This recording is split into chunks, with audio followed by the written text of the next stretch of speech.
Welcome to Kenton's videos. Enjoy the video. In this video, I will show how to make chocolate filling. First, let's gather our simple ingredients. You'll need 8 ounces of good quality chocolate, which can be semi-sweet or dark, depending on your preference.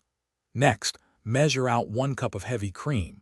This is key for a smooth, luxurious consistency. Don't forget 2 tablespoons of unsalted butter and 1 teaspoon of pure vanilla extract to enhance the flavor. These few items are all you need to start this delicious process. Now let's get that chocolate melting beautifully. Start by finely chopping your 8 ounces of chocolate. Smaller pieces melt more evenly and quickly. In a separate saucepan, gently heat the 1 cup of heavy cream over medium heat until it just starts to simmer around the edges. Be careful not to boil it. Once the cream is hot, pour it directly over the chopped chocolate in a heat-proof bowl. Let it sit for about 2 minutes without stirring.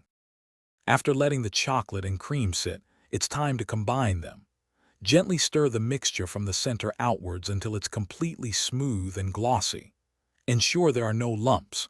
Now, incorporate the 2 tablespoons of unsalted butter and 1 teaspoon of vanilla extract, stirring until fully blended. Once combined, cover the bowl and refrigerate the chocolate filling for at least 2 hours, or until it reaches a firm, spreadable consistency.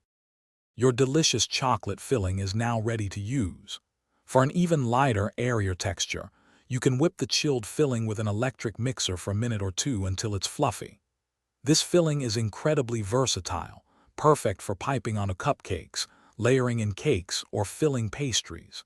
It's rich, smooth, and utterly decadent. Also, if you're looking to upgrade your home tech, check the description below for a link to the Echo Dot smart speaker and other great deals. Enjoy your homemade chocolate creation. Thanks for watching. Consider subscribing if we helped you.